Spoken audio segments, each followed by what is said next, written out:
Un chercheur qui tombe pile sur les critères dictés par les projets ciblés est chanceux. Les autres doivent inventer un projet qui ne cadre pas logiquement dans leur domaine d'expertise, tout ça pour avoir des fonds. La recherche fondamentale ne fonctionne pas comme une entreprise et ne suit pas toujours la logique de l'offre et de la demande. Si elle est forcée de le faire, c'est la passion et la créativité qui en souffriront. Les résultats de la recherche sont souvent un heureux hasard favorisé par le processus de recherche elle-même. Ces résultats ne correspondent pas nécessairement à ceux envisagés de la demande de subvention originale.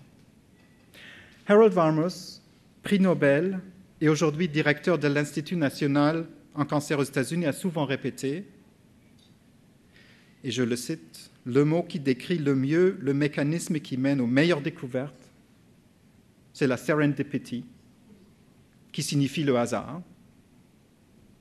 Il faut donc créer des conditions favorables pour laisser le hasard ou la serendipity se manifester. » Je me suis fait dire que le mot serendipity ne se traduit pas en français. Il faut trouver un mot français qui colle avec serendipity. Pour illustrer ce que je veux dire par hasard ou serendipity, voici une vieille blague connue à ce sujet dans notre milieu. Alors, je crois que ça va vous faire comprendre ce que je veux dire. Faire de la recherche fondamentale, c'est comme chercher une aiguille dans une botte de foin et tout d'un coup, on trouve la fille du fermier.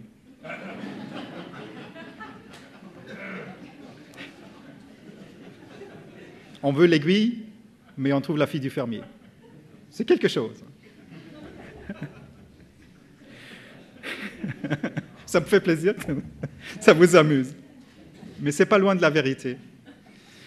Nous devons donc donner la priorité au financement des gens d'excellence. Les chercheurs ont besoin de liberté et de souplesse de poursuivre leur curiosité personnelle afin d'exploiter les nouvelles opportunités et questions qui ressortent de leurs travaux de recherche. Vous serez peut-être surpris d'apprendre que la pénicilline, même les vaccins, les rayons X et même l'effet désirable ou non désirable du Viagra ont tous été découverts par hasard. Croyez-vous que ces découvertes auraient été possibles dans un programme ciblé? Je crois que non. Prenons l'exemple de Louis Pasteur. En voulant démontrer que les maladies comme la choléra étaient causées par un agent infectieux, il a plutôt découvert le principe de la réponse immunitaire.